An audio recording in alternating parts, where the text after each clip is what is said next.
and welcome to another edition of Pulp Picks. My name is Patrick. I'm Fritz. And we're here to give you this week's reading recommendations because new comic books are on the shelf. Oh, yeah. And we've got some good ones this week. Mm-hmm. It is another really big release week. A lot of staples from Marvel out this week. But we've got a couple indie books to do today also. So let's start with, Dark Horse. You know what? The whole indie label is kind of weird. It basically encompasses everything other than Marvel and DC, which is weird because... Which is most of comics. Yeah, Dark Horse, Image, IDW, Boom. I know, DC Marvel, they take up most of the market share, but in terms of just, actual, publishers and stuff being put out, it is mostly not them.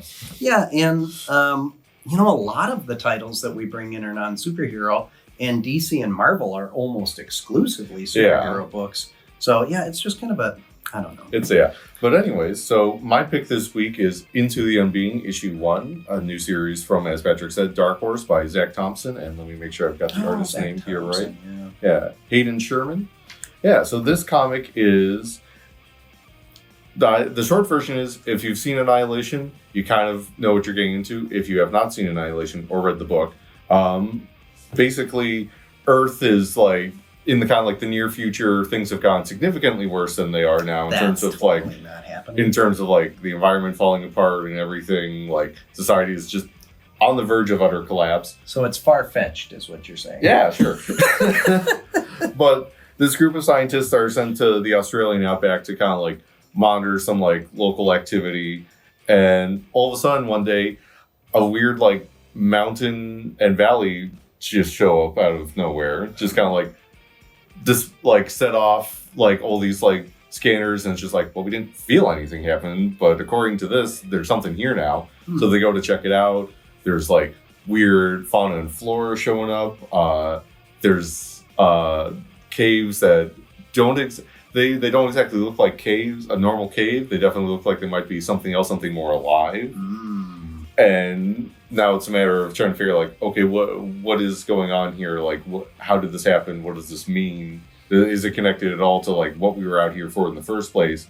Because they work for this organization that ostensibly on the surface is we're about the betterment of science and finding ways to solve all of our current problems. But the main character confides himself I'm pretty sure they're just using us to find stuff that they can further explode. But at the same time they're I'm not entirely sure, but this is the vibe I get from them. A lot of this issue deals with being unsure of the things around you. What can you trust? What can you believe?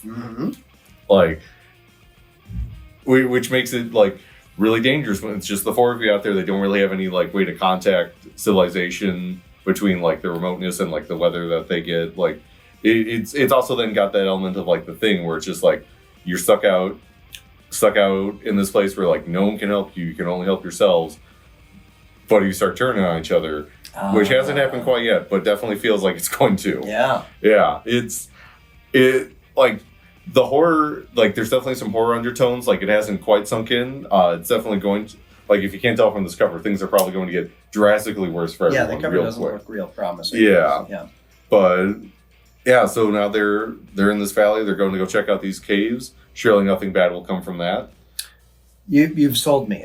This one was not on my radar really, but I'm going to have to check it out. Yeah. And there's just also just fun interplay between the four main characters. The lead, they lost their family to this stuff, so they've been dealing with the trauma of that. They're the only one other person there that they consider a friend is they're super nice, but there's maybe a weird religious bent to them.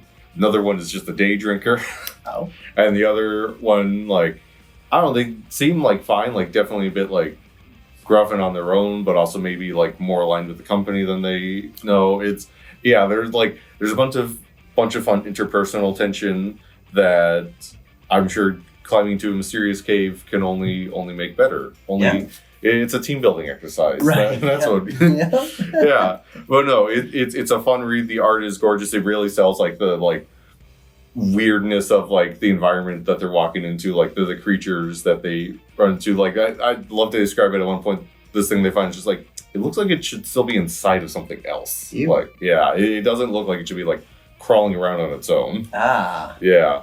Okay. But yeah, no, everything about this book is just like, despite how unsettling the cover is, like very well written, gorgeous to look at, fun time for the reader, not the people in the book.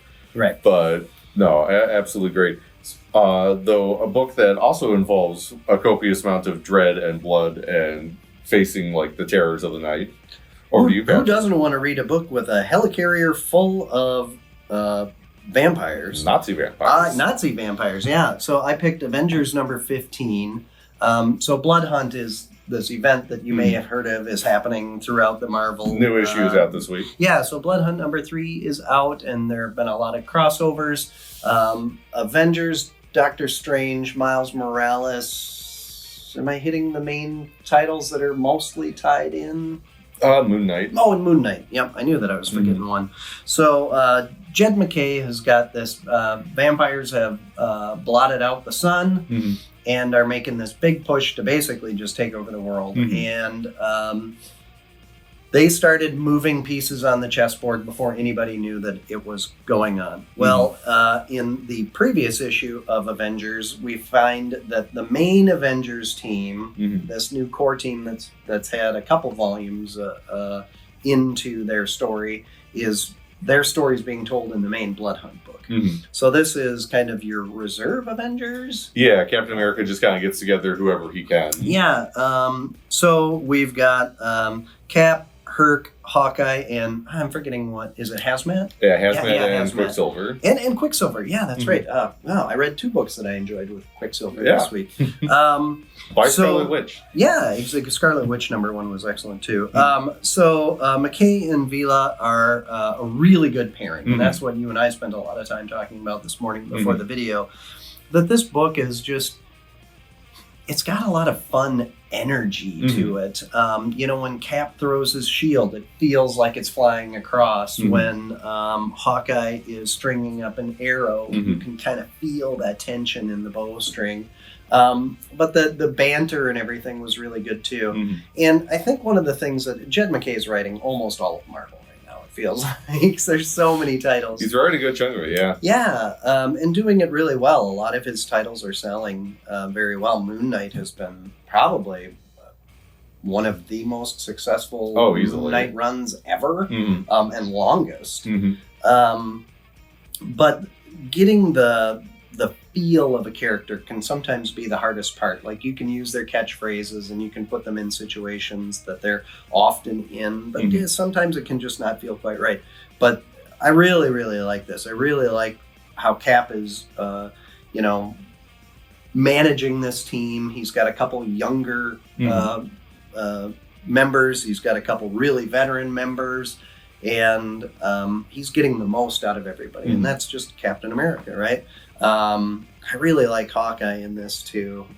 Kate Bishop is just really, really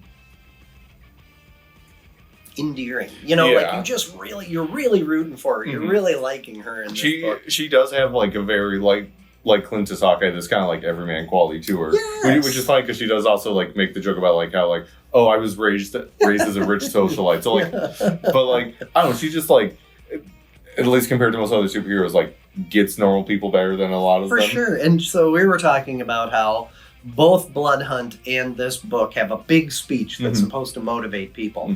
I won't say who gives the big speech in Blood Hunt. You can probably guess. You can probably guess. But in this one, it's Kate instead of Cap. Not that Cap doesn't say inspirational things to the team, but Kate gives this speech in this book to try to rally some people. And it was really good. And it was fun and clever and in character, and it was just really good. But this has been for me one of the brightest points of Blood Hunt, and as a whole I've enjoyed Blood Hunt. I think that the concept is cool. Also, you get to see vampire Nazis die. What more could you want? Baron Blood is also written really well in this and looks super cool. This is like, because I like his original design well enough, but like I don't like his look in here is probably like the scariest he's ever. It's throwback enough, but it's like taken to another level. Yeah, it's super fun. And literally, they're stuck on a helicarrier full of Nazi vampires. It's with a whole bunch of people that are trapped there, presumably to be food later. Yeah, gross. All right, well, speaking of dead stuff. Yeah, being chased by a horde of the undead. Yeah. We've got Ain't No Grave, issue 2. Coming back, we picked issue 1 last time. Was that our joint pick last time, or was that just one of our picks? I think it was our consensus. Yeah, but like, yeah, issue 2 is here, continuing the adventures of.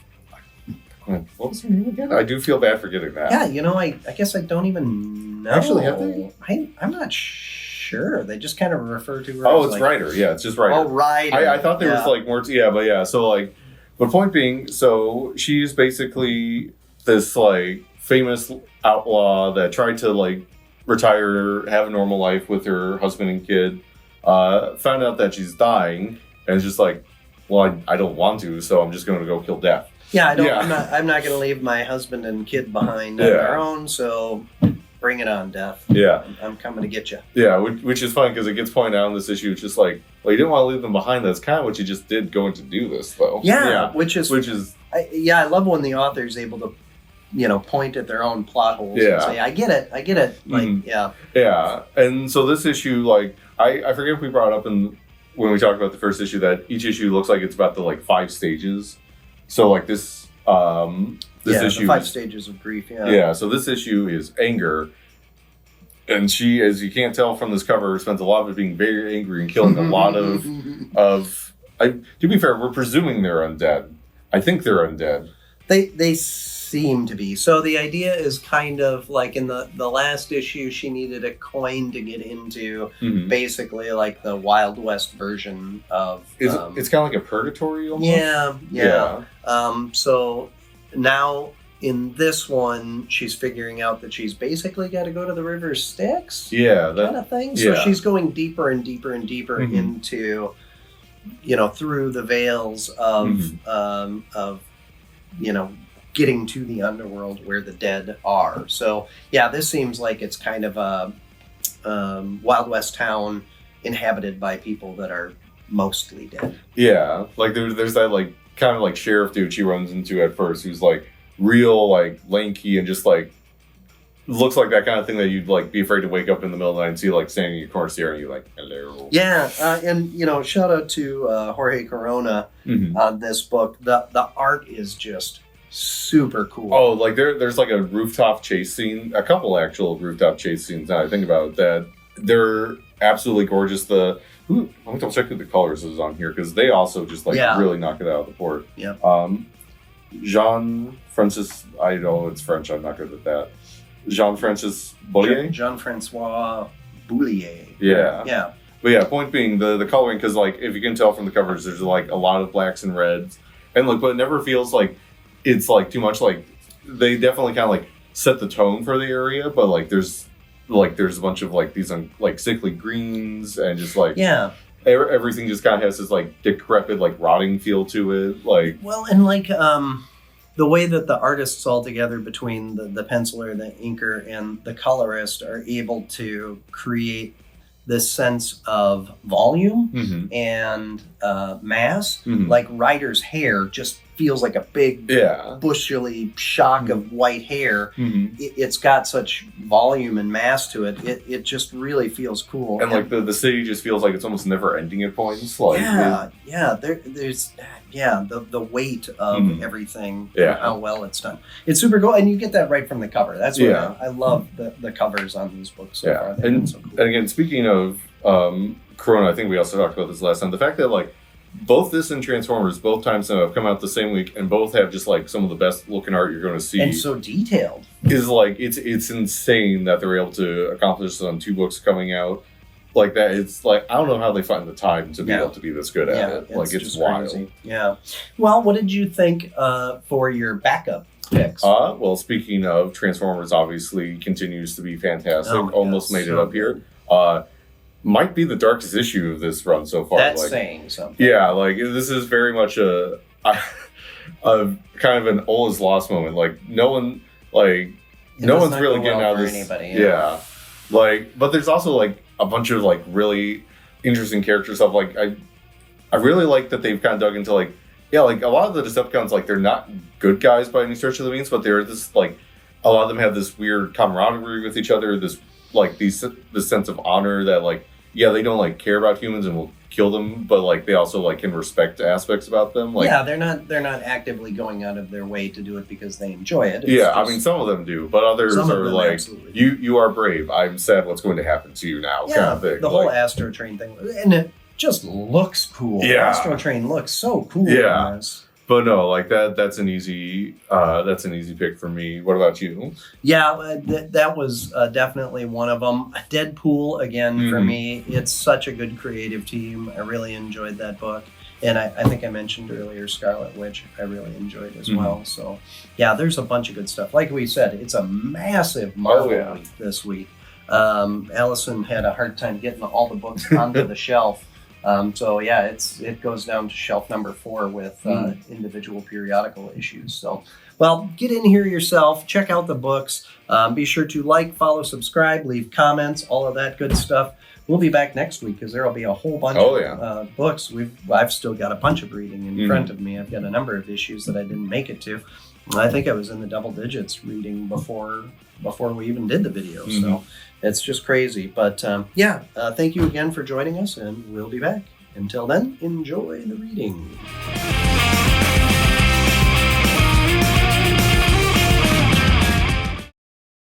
For me, it's just like I wish we had a way to make our own like Make Mine Marvel, but we have to find a way to be alliterative with pulp, which does not make it easy. Yeah. Like I'm trying to think, it's like, please pick pulp, and it's just like that sounds too baggy. It's not awful, but It's not awful, but it doesn't have enough flourish. Yeah, It's more flowery. it